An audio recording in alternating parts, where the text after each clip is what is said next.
What's up, Shelf Addicts? Welcome back to the Shelf Addiction Podcast. Today on Book Chat, we are covering the December Buddy Reads, The Amendment and the Atonement, written by Kirsten Modglin. Stay tuned.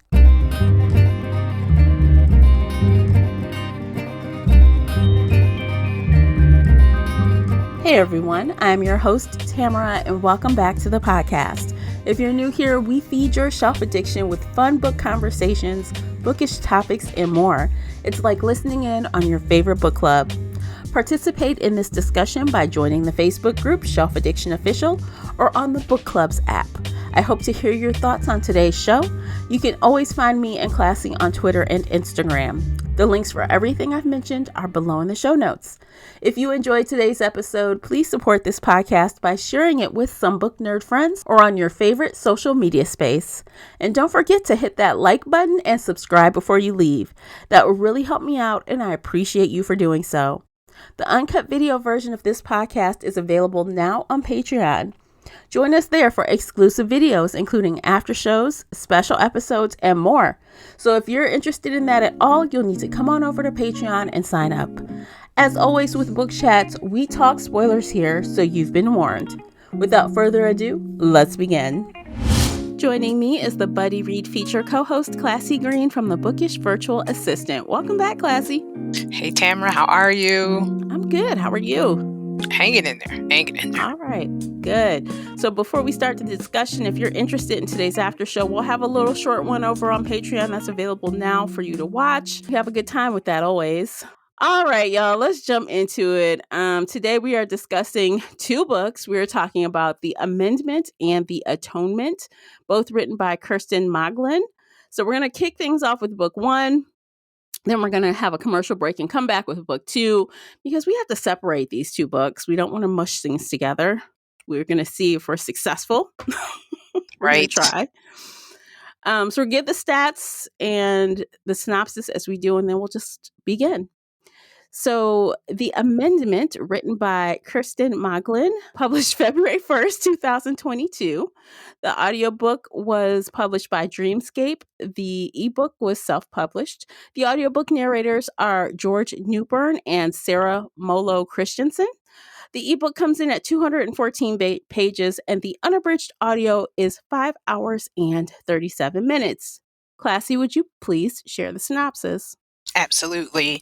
The dark, scandalous, and completely twisted sequel to Kirsten Modglin's #1 best-selling domestic thriller, The Arrangement, is The Amendment. First, there was The Arrangement, a simple yet salacious fix to the problems looming in their marriage. But when things took a tragic turn, Peter's and Ainsley's lives quickly fell into disarray. Now their secrets have been exposed. They know the truth about each other and their marriage. As they struggle to move on from their past and the damage they've caused, new problems begin to surface. Someone they love is hiding a catastrophic secret. The fragile ground they stand on is starting to crumble. Their family is being torn apart at the seams. And maybe worst of all, a threat from the past is lurking, ready to unveil the things they'd kill to keep hidden. They thought the nightmare they'd made it through was over, but the worst is just beginning. Once they vowed to do anything to make their marriage work, now that vow will push every boundary they have left. In order to survive, they'll need to completely trust each other. But can they? Last thing they did, things went terribly wrong. This time, it might be worse. If there's one thing that's certain, their secrets are too big to let anyone walk away alive. Dun, dun, dun. I do love her synopsis. I will give her that. Yeah, I do love them. Yeah, she's good at that. Mhm. I think these books are underrated. They're really good. They're fun. Yeah, they're fun, fast reading, and again, like with the first book, I took a ton of notes. Like I noted a lot of things just because the amount of things that were happening in one book, I'm like, oh, how am I going to remember these connections or what happened first and second? So I try to like make one or two sentences every couple chapters about where things are or when we make a discovery of something. I'll jot down, how that discovery was revealed or Mm. why or whatever. So hopefully that will make me sound like a cohesive person today who can speak without confusing everything, but we'll find out. Right, especially after we're doing, yeah, the 2 books, but yeah, and it's so fast, and like you said, she packs up a wallop in these short books, so, you can get confused Oh or yeah, yeah. because she even does in this book, she even does a little bit of time jumping, right? So we start uh, pretty much. It feels like immediately after, but it's not really. It is a time shift of 2 months, I think. Yeah, Yeah, I 2 months believe so. later. Yeah, So they're like, "Hey, let's go visit a therapist because our relationship sucks again." yeah, and I was like, "You guys are going to a therapist?" Yeah, I thought Mhm. that was very interesting to start off. Like, you guys, you already know you're messed up. What are you trying to work out? You already know your secrets. You already know what he does, and so yeah. Yeah, so apparently it's revealed pretty immediately, like on the spot, what the problem is. And the problem is that Ainsley knows that Peter is lying to her and won't include her. She feels like he is sneaking around and just Still, still up to no good, even though she has proven herself to be trustworthy and on his side, right? right. So let's go talk about this to a therapist. And Peter's like, I don't know, what can we say? So they use fencing as a code word for killing and raping. Mhm. I'm like, fencing? Yeah, just She's like, odd. What an it's odd fencing. hobby. I know. Yeah, And the therapist is not an idiot. I'm pretty sure she knows pretty quickly that fencing is a stand in for something else. right. But what is it? That's the question. Yeah, she's not sure. But yeah, No. that it was very interesting, and then I think even within probably what, the first visit or afterwards, they're like, "Yeah, we're gonna have to kill her." Hmm. Like, what the hell? Like, what the hell did she do that she has to get killed? So I'm like, "Uh-oh, But we find out later. We why?" find out later why. Yeah. Because I'm like, at first it doesn't make sense. I'm like, okay, why are you here for this therapist? And again, this author does these very clear misdirects where Wow. you think it's one thing. I mean, it's very blatant on purpose. Mhm. And then you're like, wait a minute, this whole time they went to see her for another reason, not because they actually wanted therapy.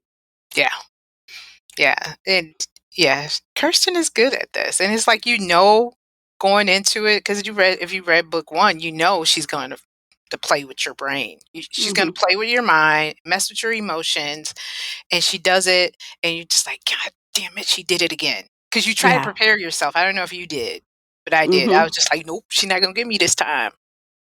I think I was trying to see things differently, Yeah. like trying to anticipate a little bit, but I did and I didn't. So she still got me because I Mhm. still didn't catch I didn't know some of the twists. Yeah, exactly.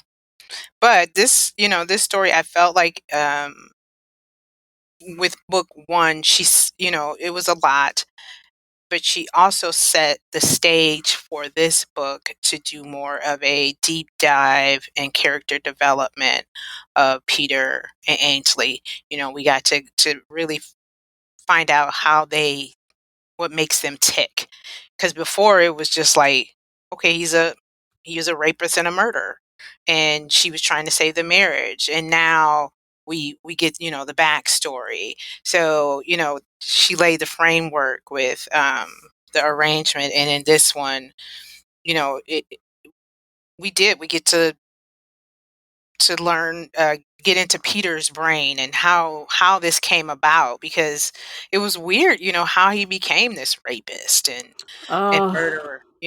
But I don't want to go. I know you have notes, yeah. but yeah, but I That, just felt like this book, this is yeah, what you know, and again, for her to do the character development in this short amount of pages, she did it's wild. another fabulous job. She did, because pretty much immediately, like in chapter 2, we find out, because that's something we didn't really know, is how long did Ainsley know that Peter was like this? Mhm.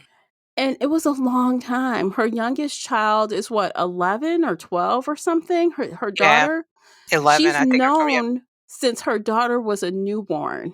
Yeah, So you've known he's been like this for at least a decade and it's done before that. you decided to make the arrangement. Yeah, How because could you? and well, yeah, How could you because you live hope with you're gonna someone change. Yeah, who and this one is weird, right? Because how do this one is like, how with other kinda with marriages, you hope they'll change, but Mhm. this is nothing that somebody's not gonna change with. No. Yeah. No. So she knew his secrets for a very long time, because ultimately Ainsley really wanted the truth, the whole truth and nothing but the truth from Peter. And he would not give that to her. He like had a problem with lying, to the point where I think he had like a couple of things going on with the lying. Like I think he just thought that if Ainsley really knew all of it, she would run or would not want to be with him anymore. Mhm. So he thought he could never tell all, even though she's saying, "Yes, you can. I know all the things anyway. Just tell me the truth." It was like a thing that Yeah. just kept butting heads over. I was frustrated with Peter. I was. I'm like, oh my God. But I was too, but I also understood to a point because it was like he also knew how intelligent she was. He Mm-hmm. knew how smart she was, and he always tried to be one step ahead of her and couldn't. So I Yes. can't. So I felt like if he gave her too much, she would have. She already had this over him. Mm-hmm. But to give her that kind of power, that's how I felt with that, with him and his character. It was like, because rape is power, Mm-hmm. he's like, I'm their whole world when I'm killing, rape, murder, all that. I'm a god. And he was giving that over to Ainsley. And he already felt like, hey, I gave her enough. Like she would have been a victim, but I wifed her because she was. She was almost a victim. Hmm. And she called him out like, wait a minute, are you trying to say that I was he almost killed you? He Hmm. almost drugged and killed you, Yep. girl. But there was something about you, and I know, isn't that strange? But there's something about you Mhm. That that, saved your life. yes, and I wifed you instead. Oh my god. Because even, like, at the end of that chapter, and he swears he tells her everything, he doesn't. We No. know he doesn't, and she knows it, even though she says to him, I even wrote down this quote, "If you ever lie to me again, the next body in our freezer will be yours," she Yes. says. Mhm. And he, Yeah. like, brushed it off. He like, "Whatever." Yeah, because in his mind is, and I don't know which book it was quoted in, but yeah, when you said that, he's like, "Practice makes perfect," and I had more practice than you, Mhm. like, she's new to this, and I think that Yes. was another thing. He was like, "She new to this. I'm a pro." I've He been is a doing this since pro. I've been doing this since college, baby. Yes. Mm, He's a you pro. think you think you want this life. You don't know nothing about this life. You know what? Ainsley is a quick study, though. You took the words out my mouth Mhm. because I won't get ahead of myself, but when she did Jim, I'm just gonna say I was like, ooh. I mean, Yeah. like, Okay, let's talk about Jim and who he is, because yes, we could talk about the college thing all in one. yes. So, we get the history of Peter and how he was introduced to this life. Apparently, he wasn't always psychotic, but he had like these tendencies, and his college roommate was like doing this. He was drugging women and raping them. This poor Peter walks in one day. He came back when he wasn't supposed to. Walks in, sees the guy having sex with the woman, doesn't even realize immediately that the woman is like not moving, Unconscious. unconscious. Yeah. He's like, "Oh, my bad." He leaves. the guy comes out and he's like, "Hey, you want to turn?" And he's like, "What?" Like, excuse me? Yeah. But he goes in there and he feels pressured by him. He feels like he cannot say no to Jim. Yeah. And before you know it, he's in on it because Jim's like, "You know my secret. Now we share a secret." Yeah. Kind of like him and Ainsley. Yeah. Mm-hmm. Mm-hmm. Yeah. Yeah. So Jim comes back around. So Jim's up to no good. You know, we don't even know in the first book that he works with anybody like this. We had no clue that Peter had associations like this. But Jim needs a favor. Hey, I need to put something in your secret room. You know that secret room I built for you that I didn't tell anybody about? Yeah. Yes. Yes. The soundproof room. I was Yes. like, oh shit. But I knew something was coming up because I was like, this man has too many secrets. Too many Yes. secrets. Yeah. Absolutely. So he pushes and pushes again and again. He's getting favors about this room. And of course, like just to sum it up really quickly, Peter's like, enough is enough, right? Eventually he comes when Peter tells him not to come and he meets his wife. And he's looking at Ainsley like, and and Peter like, do not look at her, do not talk to her. No. No, bruh. But Jim is gross. Jim is like, hey, I'll well, we can part ways. We can make a deal, but the deal is I have to have some time with your wife. And he's like, no. And of course, Peter's like, I'll just have to kill him. I'll have to kill him. It's fine. Yeah. And of course, you know, Ainsley is sneaking around in the background, eavesdropping, Yeah. listening to conversations because, of course, Peter will not tell her what the fuck is going on. And he's so obvious. That's the other thing. Yes. It's not like he's covert. No. You know, he's picking up the phone. He's probably got all these stupid looks on his faces.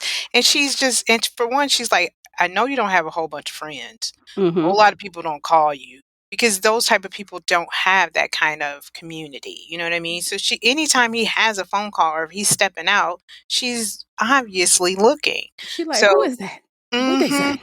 Who you right. talking to? And if you've been with somebody for long enough, you know when they're lying. You know Mm-hmm. all the telltale signs. So come on, Peter. Yes. He was And getting on my so nerve. he was, because he is so stupid. And that whole time, I did feel like he was not doing a good job of keeping the secret from her. I did feel like, even though Ainsley is the kind of character that never shows her cards before the last minute, Yeah. because, you know, he goes to try to kill his friend. And in the meantime, here comes Jim to their house. And he does come in. And oh no, obviously he's going to try to attack her. She runs off and they get into the kitchen and it's plastic everywhere. I'm like, oh shit. And that threw me. I'm like, she knew he was coming. She Yeah. ready. Yeah. Without the help of her stupid ass husband. Yes. They could have planned that together, as Ainsley said. We could have done this together. Yeah. Yes. Without me being a possible victim. Because, I mean, he Mm-hmm. could have overpowered her. But like we were saying, she's a quick study, Mm-hmm. a very quick study. But that that plot line threw me because I think we also need to insert in here another dark secret, as was mentioned in the synopsis, is the dance teacher of their daughter, Maisie. Is that the daughter's name? Yes. He is molesting his Yes. dance students, and come to find out, he was molesting Maisie's best friend, Bailey. I think I can't remember, but so they had decided because they were going to report Coach. I don't know what his name is, you know, the dance Mm-hmm. coach. They were going to report him, but the daughter, "No, mom, don't do it. You're going to ruin me, my reputation." So they decided, you know what? We'll kill him. Yeah. So what threw me with this scene is I thought the house was set up for them to kill Jim um, because Peter had left, and Yeah. you know what I mean? Because in the story, the way the story is set up, Peter left and Ainsley was home. So I Mhm. thought he was possibly, like, leaving to, like, get Coach to come to the house. When he tripped over the plastic, I was like, "Oh, shit, they were about to kill Coach." But then it hit Yeah. me, I was like, "That," and there again, that damn Kirsten. Yes, she got us. Because they had decided together after finding out about the coach. At first, they were very concerned. Oh my God, did he try to come for our daughter? But apparently, she was smart enough to get out of it before, you know, Yeah, he started basically harassing her in class because she wasn't going for it. yeah, She lost her position. She started being critiqued, without mercy in the class. So she quit, right. and all her friends started quitting. So when they said, "Well, we have to take care of him. We'll kill him." Like they Yeah. decided this just has to be done. Yep, yep. So, when that happened, let me just say when we go let me just hop back to Jim real fast. After they killed Jim, this was before their weekend away. No, it was after the weekend away, I think. When he when they Yes, killed Jim, when she killed Jim. Peter comes back because he goes off to kill Jim, realize Jim not there. He comes back, he walks in and he sees Jim on the ground with his throat sliced and blood all over. He's looking like, oh my God. Of course, Ainsley reads him the riot act, and lectures him. But then they yeah. go and bury the body together. They bury his body out back where his little graveyard is. And what do they do when they get back there? They are turned on by what they're doing. Well, at least Peter is. And the next thing you know, I'm like, here we go. More sex with bodies and graves. Tell me Here we what go. you did. Tell me how you did it. Yes, he wants to be talked through it as they Yeah, have their little interlude. I'm like, exactly. Lord, you are gross. You want But to he was talk about already murder. yeah, but he was sad that he didn't get the chance to kill his best friend.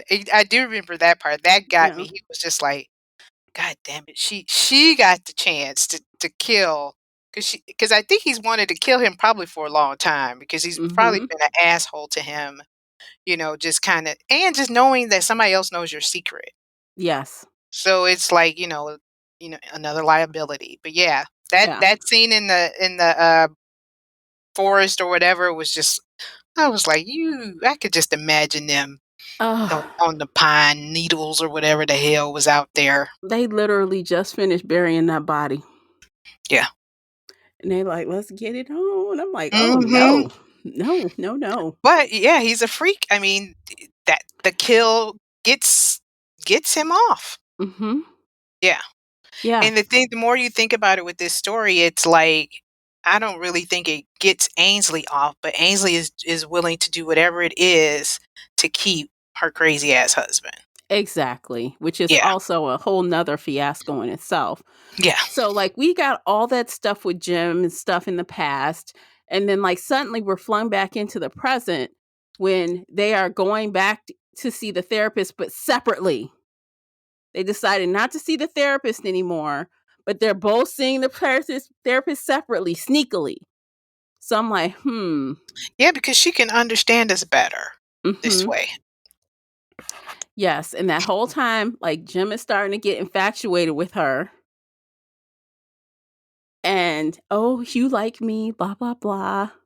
And And on the yeah, mm, and she was becoming infatuated with him. she was. Yeah. He's a charmer.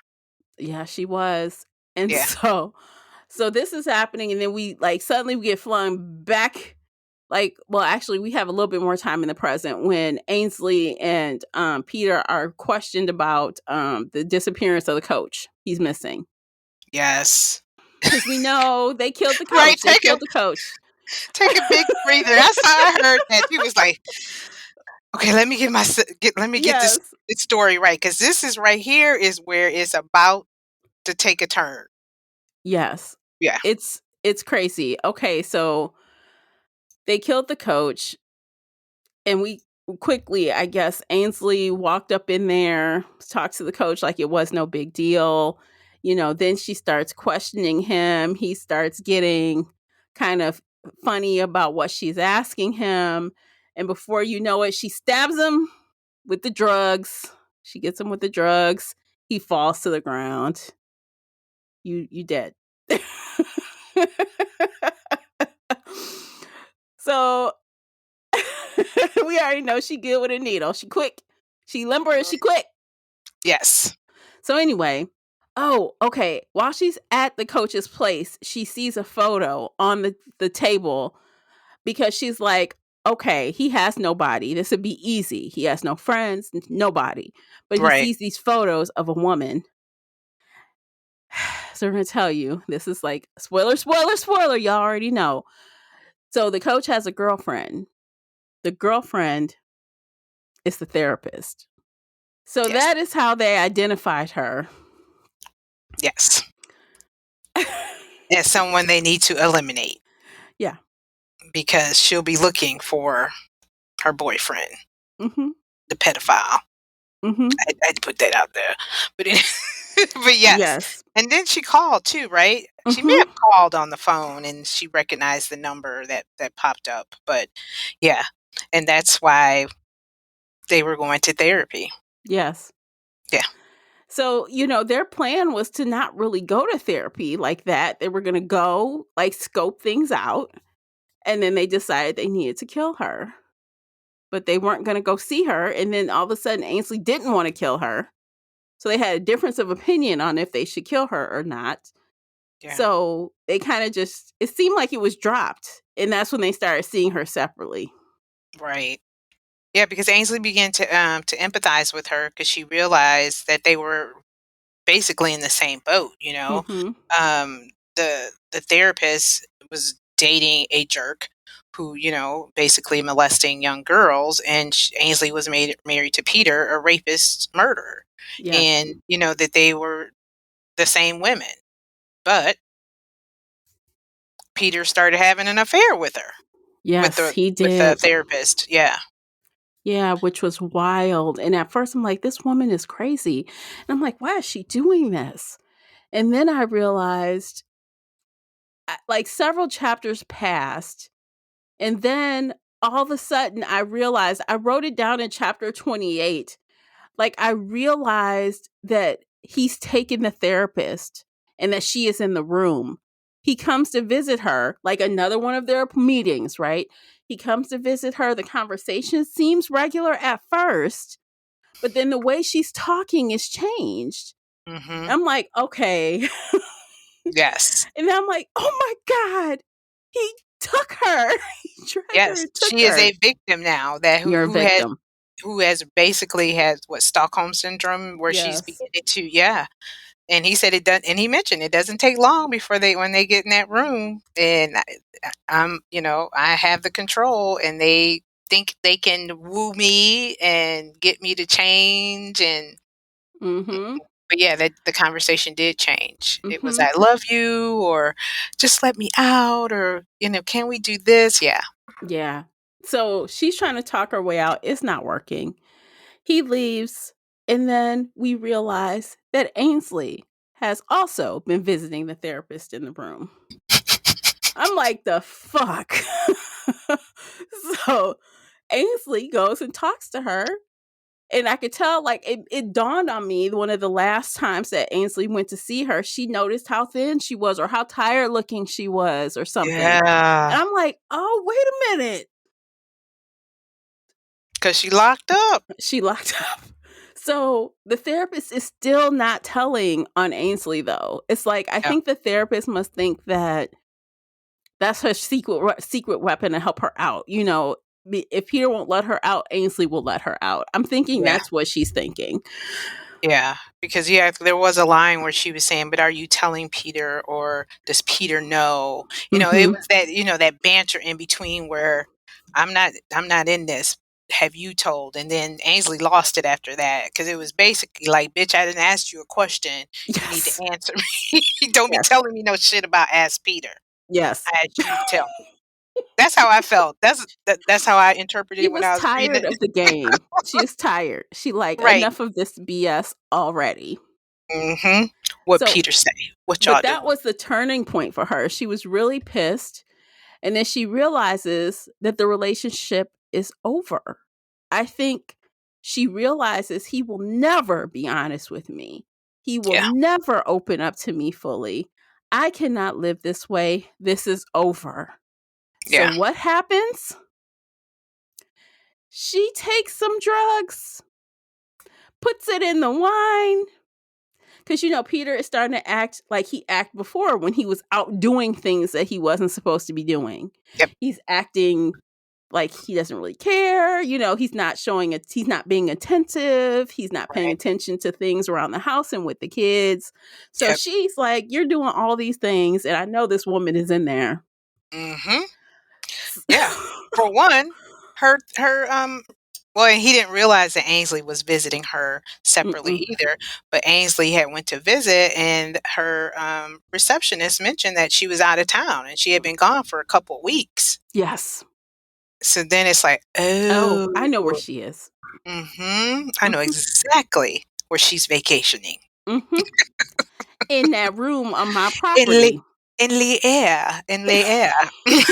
Whatever they called it, whatever Jim called it. I think it's the name of his company too. I think when I looked it up, it's like a hiding cave or some kind of This hiding room. fool tried to call it a panic room in the next book, but he called it a panic room. I'm like, okay, It's a it's panic a room, all panic right, room.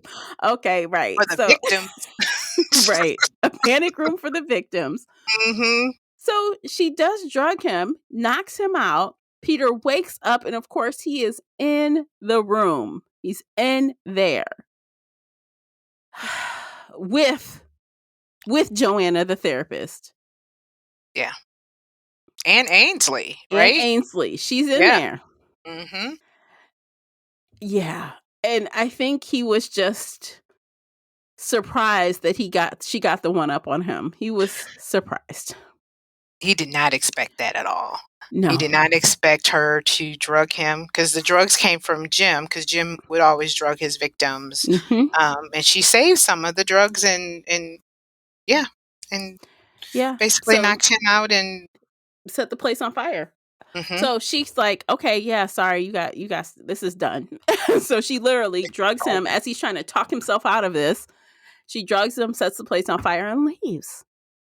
She's like, this relationship is over.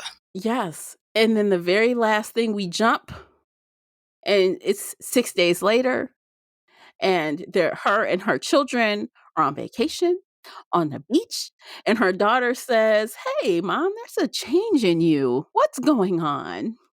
You Right, know? and you're so happy Yeah. and joyful.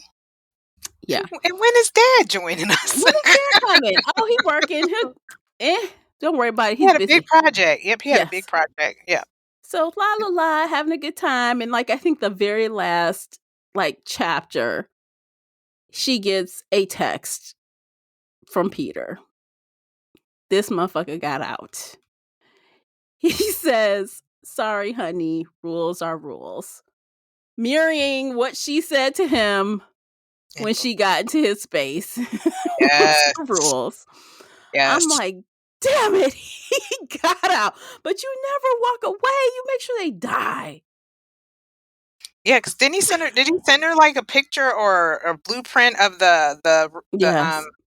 the exit plan or something? Hmm. Yeah. She was like, "Fuck." She didn't give him enough drugs. He got up in time. Mhm, that smoke. Well, yeah, we're Yes. getting into but yeah. I mean, when I got finished with this one, I'm just like, if this ain't no Mr. and Mrs. Smith, and Mm-mm. you said War of the Roses, I was just Yes. like, mm-mm-mm. But I mean, Wasn't it though? this is mild compared to what's gonna happen in the next Oh. book. Oh my gosh. Okay, so let's take a break. We are done with book 2, excuse me. Let's take a quick break. Check out these commercials. While you're listening, head on over to Amazon and check out the book review journal. It's available right now. And actually, I think you can still get it before Christmas if you order now. 2 days to ship, I believe. So check it out. You have gifts to give and you don't know what? Check that out. It's a good option. All right, y'all. We'll be right back. Today's episode is brought to you by the Shelf Addiction merch store. Check out all the bookish t-shirts, notebooks, mugs, and more. Don't miss out on these original designs, perfect for any book nerd. Support the podcast and visit shelfaddiction.com/merch and pick up your next favorite bookish item. All right, welcome back. We are going to finish with the conclusion of this trilogy. We're going to give the stats, reset with the synopsis, and then we will continue so you know what's going on if we weren't very good at explaining, because I feel like there was a lot to talk about before. We told a lot, but I don't know. We hit the main points. Yeah, I think we'll see later, but I think we kind of hit the main points. Yeah, we'll see if we missed anything. It'll come up if we did. All right, so book 3 is called The Atonement. Self-published by the author, published by Dreamscape Media on July 1st, 2022. The ebook is 232 pages, and the unabridged audio comes in at 6 hours and 16 minutes. Would you please share the synopsis? Yes. So first it was the arrangement, next it was the amendment, with their darkest secrets revealed, and the couple set out in a treacherous attempt to repair what had been broken. Now Peter and Ainsley's marriage will be put to one final test with the atonement. Ainsley Greenberg has always been a fixer, but her latest attempt to repair her marriage left it more damaged than ever before. Now trapped in a vicious game of cat and mouse with the man she thought she knew, Ainsley must do what it takes to put out the fire their arrangement ignited. But it won't be that simple. As Peter closes in on Ainsley, Ainsley finds herself driven down a path of paranoia and fear. Her only hope lies in her ability to trust her instincts. But they've let her down before. This time, there's so much more at stake, and the secrets waiting to be revealed will change everything. Whom can she trust when her world is up in flames? One wrong decision could cost her everything that she has left, her family, her home, and her life. And with the final showdown looming, Ainsley must decide what she's willing to let burn in order to survive.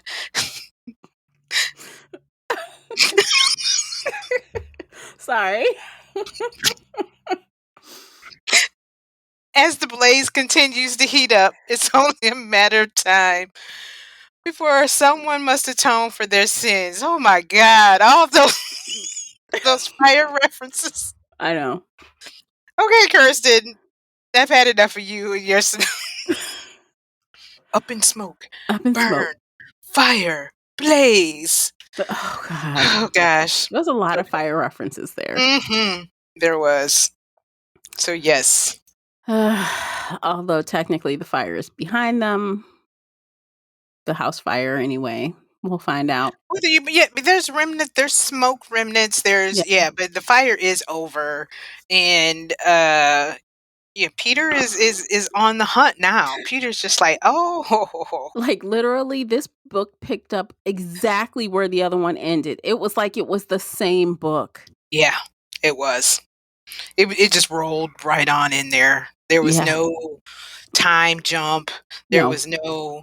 It was like, surprise, bitch. Yeah, so like she's still looking at the phone. Like Ainsley's like, oh crap, and she's like getting her kids like, get up, we gotta go. She's losing her mind a little bit. Yeah, what's wrong, Mom? No, pack your shit. Yeah, let's go. Stand at your shoes. Everything. Let's roll.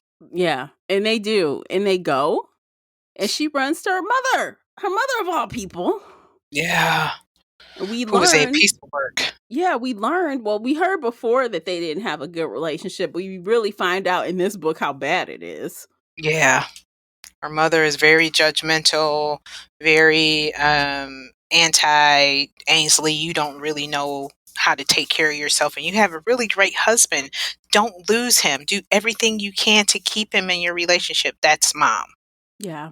She doesn't see. Her mother is like the mother of, I feel like our era, when sometimes those mothers, you grow up with dieting mothers.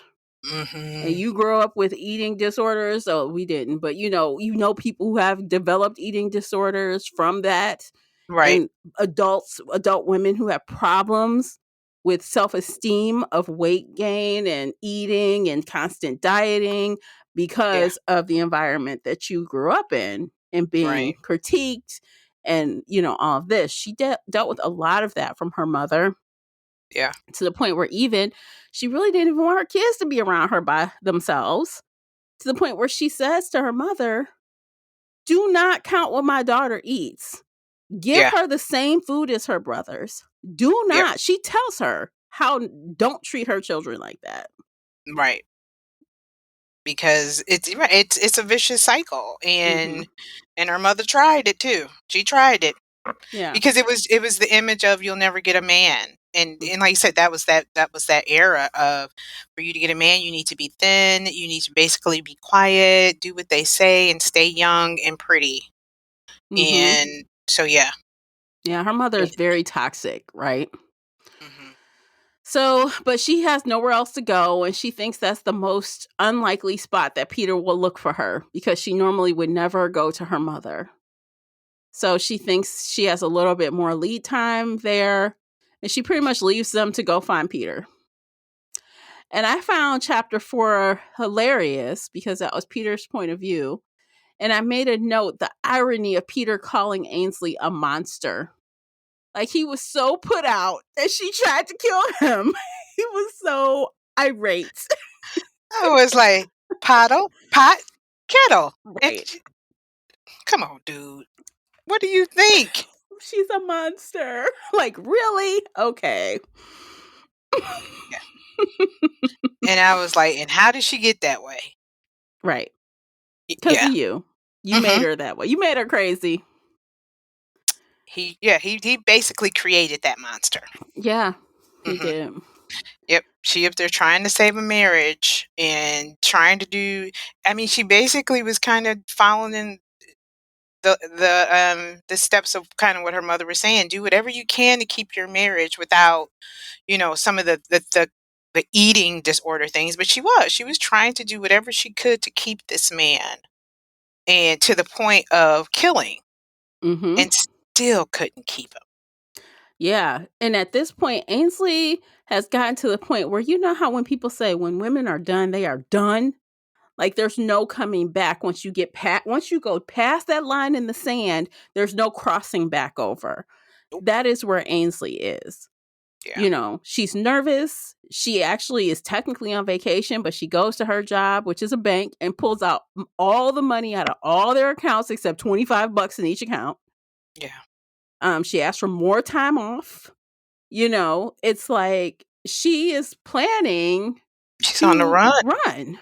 Yep, she is on the run, and trying to right, she's on the run and trying to start a life without him. Right. Yeah. But she is trying to find him because I think she feels she can't really run with him still being around. So I think she's trying to think of a way to get him where she needs him. And she does have some other plans in motion, which we find out later, which unfortunately fail. This one plan fails terribly, Terribly. Yes, terribly. terribly. So, let's just talk about this plan. So eventually they meet up, and she kind of agrees to go have coffee with him or something. They go somewhere. They're talking, and what happens? Oh, he's like, "Okay, let's drive home," or some mess. And she's looking at her watch, trying to like keep time. And I can tell, I'm like, why is she looking at her watch? I'm like, something is off. I don't know what. So he goes to the little place, little bodega or whatever, gets all her little favorite snacks. They have a little tee hee about the good old times. He's thinking they're reconciling, and she's got something else planned. They get to Yeah, the he's trying to house. get the kids home. He's That's, trying to yeah, get because his that's the thing. kids. Yeah, because that's a big bargaining piece. Mm-hmm. So they get to the house, and there's police everywhere. She didn't call out the police on this man. Yeah, and I was just like, "Ooh," but I knew it was too early in the damn book. I was just like, "Fuck." That's the only thing I knew, but yeah, she called the police, and he was like, "What you do, Ainsley? What you do?" Yeah. Yeah. And he basically, like, they're looking for evidence that she has told them, and there's no evidence to be found because this motherfucker moved the bodies. He He was moved the cool as a bodies, cucumber. You and what? he making her. He is gaslighting her, like Crazy, she, y'all. like, we're going through a divorce. I never thought she would try to do this to me. Girl, Ainsley's looking War like, of the "Oh." Roses, Yes, part War of the 1. Roses. Part 1, y'all. Part She 1. tried to get his ass arrested, and it did Yeah, not work. and she's like, "No, there's bodies back there."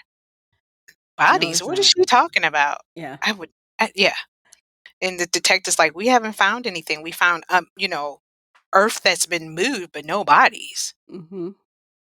She's like, "Tell them where they're at." And he Yeah. was like, "Mm-mm.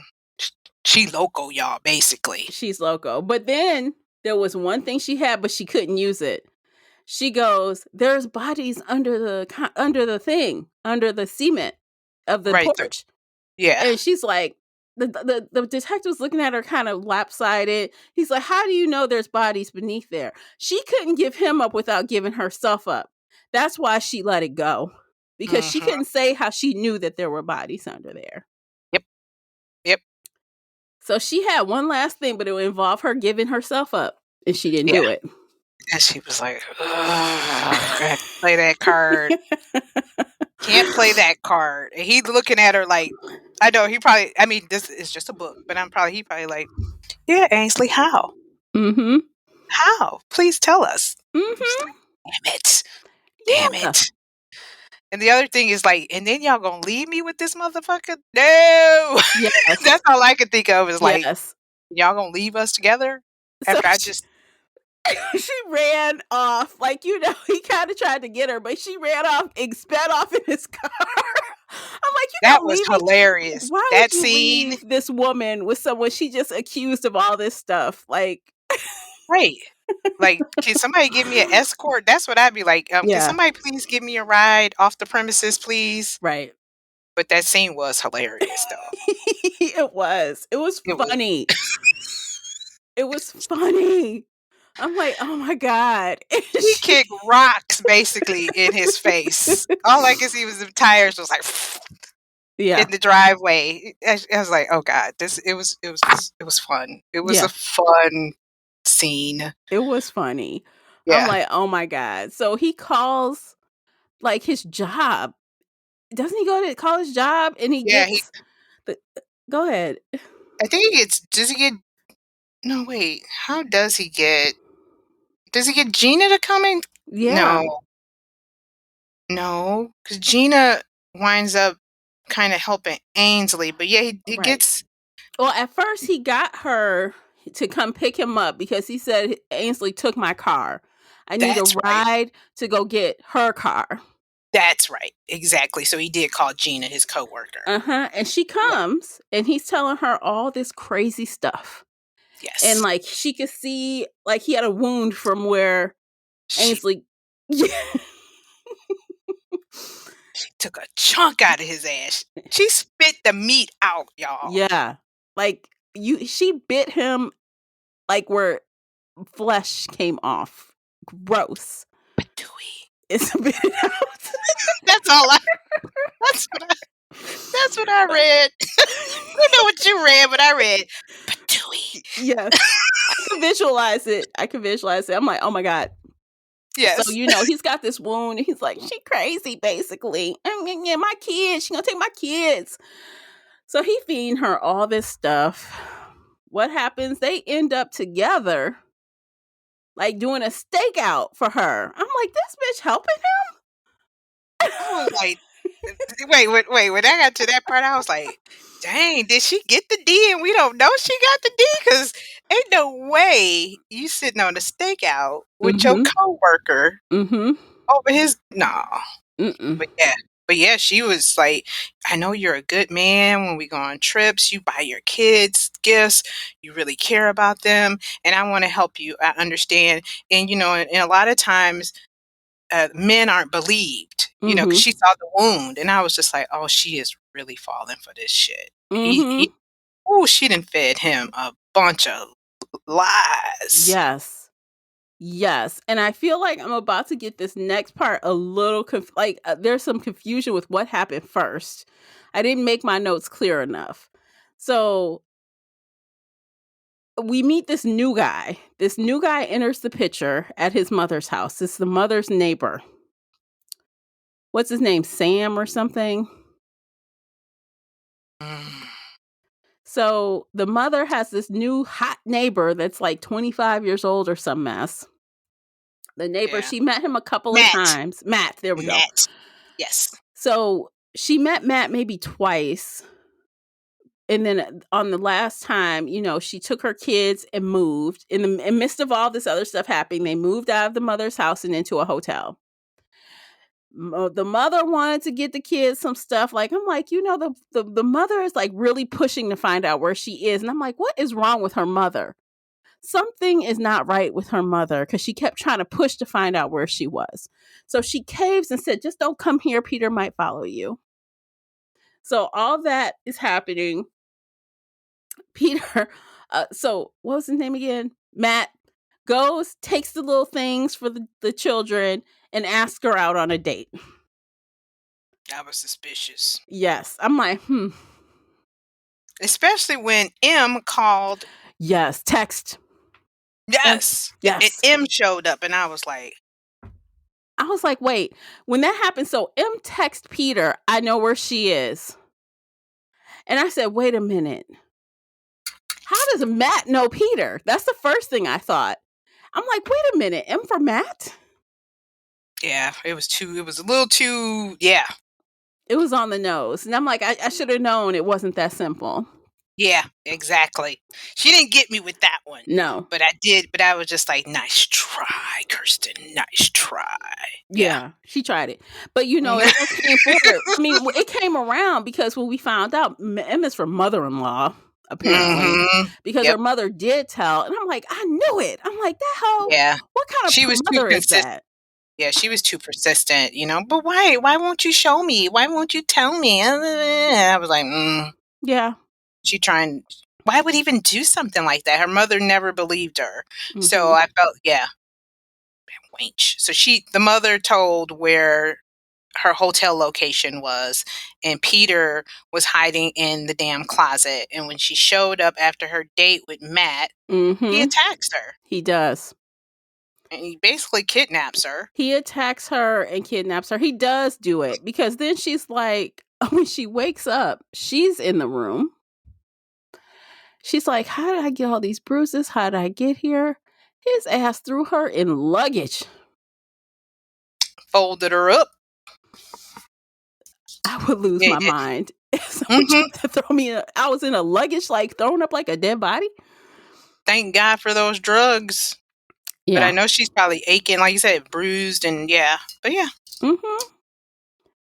So, okay, what happens? Oh my God, my brain is mush. Classy, help me.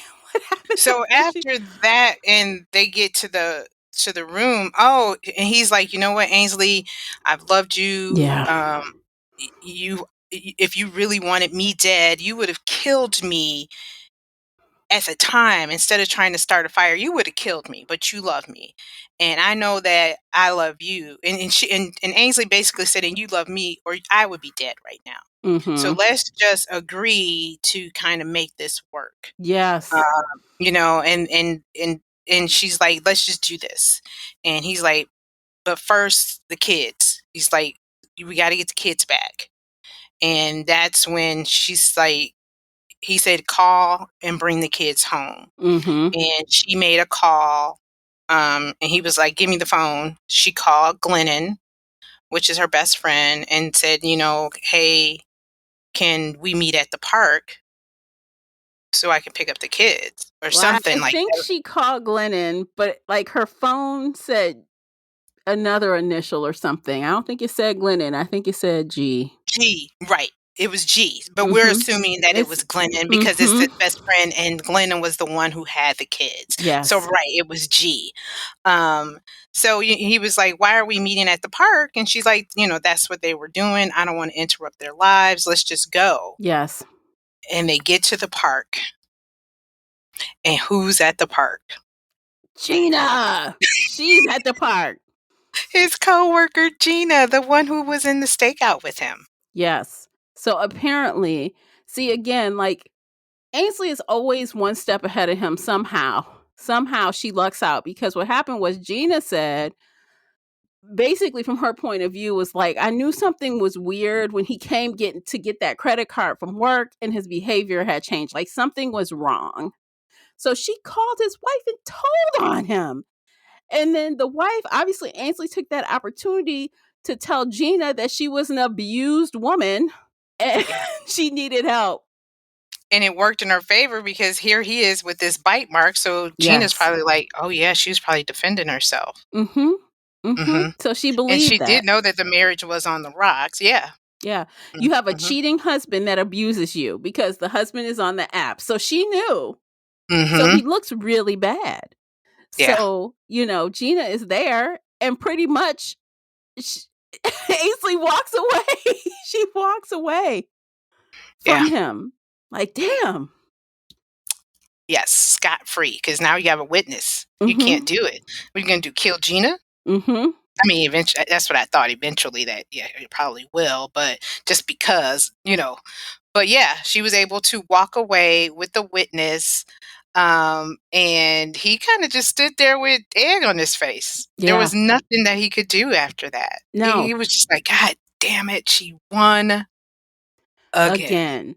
But after that, he was so put out by that. He decides, so I think it was either right before this event or after this event, he actually goes to try to find a woman. He's so pissed off. And then he figures out he can't do it. He doesn't want to. So I think that was right before they tried that fake trying to come back together. Yes. So he did that. But after this event, he was so pissed. He totally used her phone to call their eldest son, Dylan. He's doing this while Ainsley was taking a shower or something. While she was off doing something, he had her phone. He Mm-hmm. reaches out to the son. The son steals the credit card from Glennon and leaves where he is to come home. Yeah. I'm like, damn. I said, he is manipulating his own son. Yeah.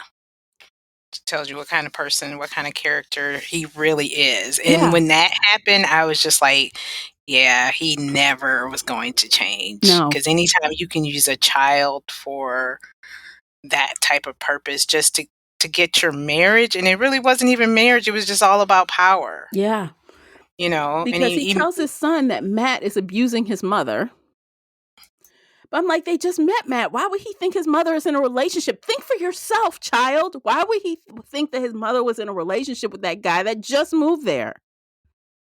He wasn't thinking. But no. And here you got a child who's in the midst of a divorce. Yeah. And he was already blaming his mother.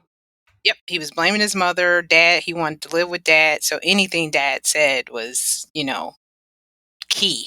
Like, my dad, why would my dad lie? Mm-hmm. And this must be the reason why they're having going through a divorce, because he said the mom was, yeah. So this is the reason. She tried to say so yeah. He used him. He used did. the poor child. And he tried to manipulate his child into becoming a killer. Yeah. He told his son the only way we can get her away from him is to get rid of him, basically. Yeah. And it sounds like, wait, what are you talking about? Wait, what? So, but somehow he talks him into going into the grandmother's house. Yeah. And shooting him, right? Yeah, because he wanted Ainsley, and Ainsley was in there. Because that's where Gina dropped her off, at the mother's. And of course, Matt's there. He's checking out her injuries. He's a nurse. He's like, you need to go to the hospital. They all sitting there in the kitchen. I think the mother's shocked that she looks the way she does. Because she's like, I thought this. I didn't know that was happening. You didn't tell me. She's like, they're having this whole conversation. Yeah. The son walks in. It's a mess. And he did shoot, but he didn't die. He didn't die, thank God. Yeah. Because that would have been even Yeah, a worse scenario. But Yes. yeah. And he's still Peter is still talking to the son, trying to get him to finish him off. And Ainsley is trying to talk to her son. They're like arguing back and forth, like trying to get the son to pay attention to each of them. And she's like, think about this. You know what you know. I would never hurt you. I would never, you know what I'm saying? So she talked him down. And then Yeah. finally, Peter just left. He Yeah. left. Yeah, because he realized he lost. He's like, I can't.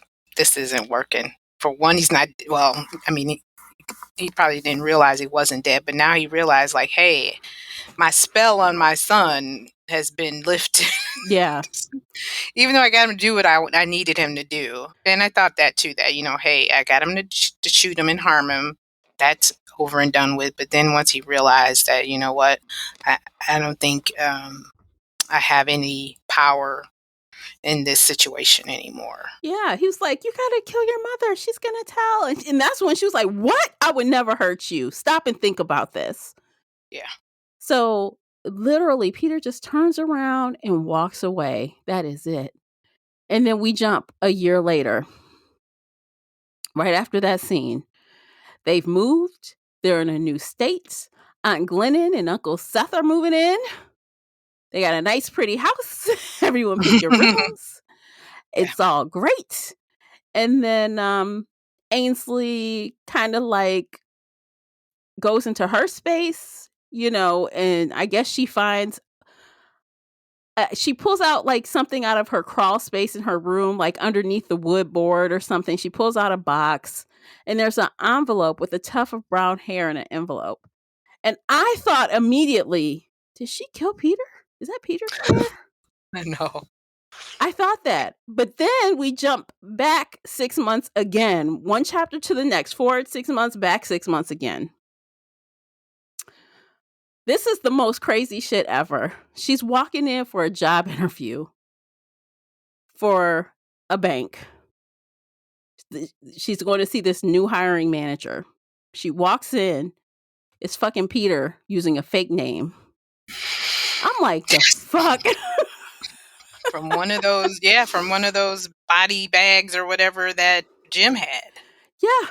So I'm thinking, at first I'm like, wait, she doesn't seem very surprised. But she does. Like, she's trying to act surprised, but I can tell she doesn't seem very surprised. No. Yeah. So I mean, she's always one step ahead. He she didn't is. die, so she knew, like, he's got to be lingering somewhere. She said it's only a matter of time. So she moved away a year later, and then 6 months back is when he shows up again. So they've been gone 6 months when he shows his face again. And she knew that something just wasn't quite right about this interview person that insisted that she come to this branch and meet, she knew something was wrong. So what does she do? She investigates. She looks up photos on the company website and sees that it's Peter. So she knew full on what she was walking into for that interview. Yeah. I'm like, how the fuck did he become a brand? But okay. I don't know. Go. He I moved. know. He changed his name. He changed his career because he lost his Oh, company. that's right. He did a fraud thing. That's right. He lost his company. Everyone hated him, so he was ran off. He disappeared, ghost. Here he is again. New person, new job. So essentially, she had one last dose of drugs that she served up to his ass. Like to keep it handy. And this time, she waited till his ass was dead. That's what I was thinking too. Like, and you better watch him. Like, take a pulse. Like, just sit there. But I do want to know though. So, like, that's how the book ends. Like, it ends like with us having the assumption that, because they were like eyeballing each other. They were throwing threats at each other. She's like, hey, I know your receptionist out there leaves at X time. He was threatening to kill the receptionist if she didn't cooperate. She's like, well, I know she gonna leave, and I know this person gonna be doing that. So I know I got an hour to do this and this and that. She's running down stuff. And then he like kind of comes for her, but she gets there first and gets him. Yeah. It's like, when will you learn? When will you learn? that's the one thing that I did realize with this story. Like, I knew Ainsley was going to come out on top, Mhm. and I mean, rightfully so. Granted, Yeah. they both were pretty sick, but she should have came out on top for this one. I think the author did a pretty decent job of cleaning Ainsley up at the end because at first it seemed like, and I had predicted this at book club in book 1. I'm like, "What is it gonna be killer, couples that kill together, stay together?" I kinda had predicted that would be the route it took, which it did for a moment, but she did a good job of cleaning her up because it was like she was doing that for Peter, and once she realized Peter was absolutely nuts and she could not be with him anymore, it's like all those tendencies or wanting to kill and all those thoughts just left her. Yeah, it was a redemption for her. Yeah, Yeah, because she realized no matter what, I could never satisfy that need that he wants. right. I will never be a part of his world. And yeah, she did. She had to redeem her and realize. And granted, it was murder, but it was kind of like just the story of marriage. That if he does not want to be uh, a husband or any kind of marriage, if they don't want you to be a part of their life fully, there's nothing you can do. You could go to the extremes of killing and they still will not let you in. No, And you know, some tigers don't change their stripes, and he didn't. leopards. Yeah. He actually got worse. His stripes got darker because the more Ainsley didn't want him, it turned from "I have to get my wife back, my family back," into "I'm gonna kill her." Hmm. He flipped.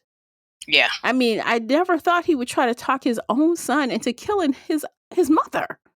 Yeah. Like, That. Yeah. But that just goes to see how. But it was like he kept that monster hidden deep in him, and mhm, to the point where she pushed that one little button, and it's kind of like, Ainsley, this is why he didn't really want you to know everything, because yeah, he wasn't showing you all. You had just scratched the surface.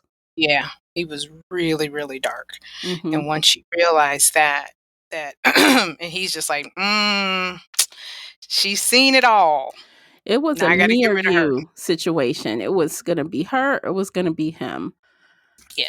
And he was just too stupid to make. I mean, he came close several times to getting her. He almost got her, but Hmm. she just outsmarted him just enough to skate by.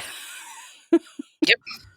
Yeah, she was strategic. He wasn't. He was more like, I don't know if what I call it, tactical. Like, he knew the kill. He Mhm. knew, but she was strategizing the whole damn time. Like you said, she was always one step ahead of him. So, and he Yeah. didn't, and he knew it, but I think he just thought, I got more skin in the game. I've been in this, but he didn't realize that this is the woman who was a fixer, who Yes. took care of your life, your family for all these years. And Mhm. she sat back. She knew about you for 12 years. Mhm. So can you imagine the ammo she has on you? He couldn't let it go. He couldn't just let it be. Uh, Yeah. yeah, it was that me or you down at the line. I mean, so honestly, that last murder, that murder of Peter, was self-defense. He was gonna get her. He was gonna get her. It was a setup to get her, and she was just Hmm. smarter than him. Yep. Exactly. Yeah. But yep. Mm. What a Mm, mm, series. mm. What a series. Yeah, it was a good one. Oh, it totally was. So, Yeah. let's rate the books. Let's rate both of them because we have to rate them. Yeah. I gave them both a 4. I gave both a 4. I gave all 3 a 4. Granted, um, there's always gonna be one that you like more than the other, but I enjoyed this whole series. Um, yeah, all of them were a 4 for me.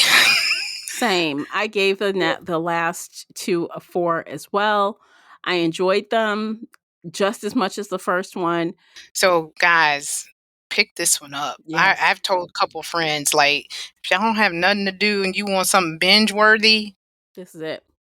In the pick this up. audiobook, chef's kiss, man. The audiobook narrators were spot on. Yeah, they were. Yeah. So, yeah, if you want to end your year off with something quick, fun, over the top a little bit, Mm-hmm. please check out this I series. agree. I co-sign. I Yeah. definitely recommend it. It's a Yeah. recommendation for sure. Yeah. I'm going to go look at some of the other stuff, but this right here, I'm so glad we stumbled on this. Yeah, but I do think though, just because of the quickness, we read these back to back to back pretty quickly. And I just feel like with all of the action and drama and like curves and turns, I need a little bit of a rest. My brain needed a little Oh, bit yeah. of a rest. Oh, yeah, definitely. Might need a little romance. Yeah, a little something where the husband and wife aren't trying to kill each other, like kidnap and kill No. each other constantly. Yeah. No. Maybe we need some hugging and kissing and loving and all that kind of stuff. Yes. I mean, because let me tell you, if anyone stuffed me in a bag, we would never be together again. I don't care what you had on me. Thank you. Never. You're not going to stuff me in a luggage. What is this? And didn't think we were going to get together? Like, he was just going to hold the secrets over her, like, lord the secrets over her. Like, he wouldn't tell her where the bodies were. She was trying to convince him to say where the bodies were to make it even, right? How can we be together if you're going to lord this over me? You're just trying to control me. Yeah. So, no. She like, nope. Yeah. Like you said, once I found out I was in a bag, duly noted, brother. Yes. I am plotting and scheming as we speak. You know it. Yeah. Yeah. Wow, that was a good one. Okay, I think we're It done. was. What do you think, Classy? Absolutely. I am done. I don't have anything else to say. There's more to this book, but I need y'all to read this. We'd be here another 30 minutes. Yeah, we need you to just read it. Read it. Just read it and comment and let us know what you think, because this was a wild ride. Yeah, absolutely. I want to hear all the things. So please find us online. You can find us in Shelf Addiction Official. You can find us over on the Book Club's app. Join us for book club. Tell us there, or even just comment on Facebook or Twitter. Instagram too. You have our handles below. Let us know what you thought. Yes. All right, so we're going to end things there. Make sure you're following us in all the places, and also make sure you are subscribed to the podcast, because you'll want to find out how Classy and I think about our reads of this year. We've read 13 books this year, technically, of which one was, a little trilogy. And you want to hear what we thought about all the books we read this year for the Buddy Read series. So stay tuned for that. It's coming. Yes. So that's it. We're going to end things there. You guys have a fabulous holiday season, and we'll see you in the next one. Until then, take care of yourselves.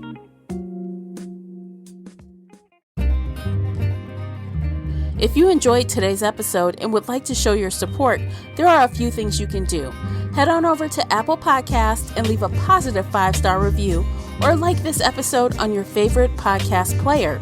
It seems so simple, but it really helps me out.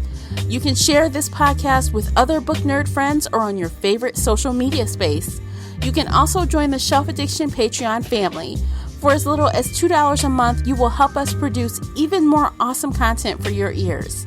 You can also consider joining the Shelf Addiction Official Facebook group, where we talk all things bookish and more in a safe space. The Shelf Addiction Podcast is a part of the Nerdy Maven Network. You can also reach us via email at info@shelfaddiction.com. Thank you for listening.